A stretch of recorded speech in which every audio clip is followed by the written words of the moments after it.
ความลำบากยิ่งจากยิ่งทานบ้านนาสู้งานหาเอาดาบนา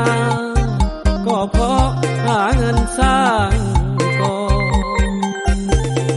ครอบครัวเมียนั้นคือกำลังใจลูกน้อยนั้นคือ